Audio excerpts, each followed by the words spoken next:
Yes, you are welcome once again. In the next episode, we are going to complete on why do some people rise through directly to the ranks and get to the top, while others tend to meander in the middle and lower management.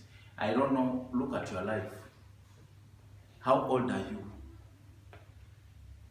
Is what you have achieved the best you could achieve given your opportunities, given your connections and family background? Because if you went to a very good school, you have very good peers and hobbies, have you optimized from these opportunities? So I don't want you to always bemoan your condition. You must do something. So you must always avoid being at the lowest of the pyramid, lowest on the ladder of the corporate, because success is always when you are getting to the top. And in the last episode, we talked about how do you focus on the output, not the input. People who rise through the ranks quickly focus on the output, but also thinking beyond your job description, going the extra mile.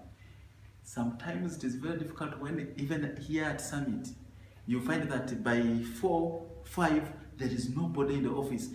Now, for us, when we are working in a big four audit firms like Ernst & Young, KPMG, you know, almost at 6, that's the beginning point of the day.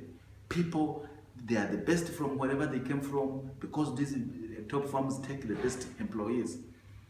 And the competition is so intense that by the time everybody is leaving, almost everybody is just starting. Now, when I had sometimes it is easier to come and submit, and you realize you go to all offices and you might feel, oh God, is there a meeting which I don't know of? So you go to the boardroom, actually find people have just left. They have gone home. Why? Because they are not thinking beyond the job description. If you are going to be excellent and exceptional, you must think and ask myself, what are those pressures tomorrow, which I must foresee today, and ensure that by the time I come in the morning, everything is all organized. But also going extra mile to ensure that you fix the things which you couldn't have done during the day. And then, of course, we said invest in mentorship. Everybody needs to have somebody who will keep their feet on the fire when they want to go to find the easiest route. Life is not easy, and life needs somebody to make decisions and stick to them. So many of us are becoming mediocre people because we make decisions, and then when we see we push and it is not moving, we leave them, we abandon them, and then we try to look for the soft part. Now, the more you keep looking for the soft part, it becomes very difficult. I'm sure the NRM government wouldn't be leading this country if they had not stuck to their decision to ensure that they push and change the way governance was being done. So the same thing, you must also stick to a decision and push it. So you must find a mentor, somebody who is going to be your sounding board, somebody who is going to give advice. And I'm finding increasingly important that exceptional leaders have got people who guide them. They put them in order. Myself, I've got a person who I confide in to give me independent views of my choices. Why? Because no car can run by inhaling its own exhaust. You cannot succeed by listening always to yourself, because all of us have got limitations. So you need a person who is independent, who has achieved what you want, and to advise you. But most importantly, you must be a champion to fix pain points in the business. You must take the lead.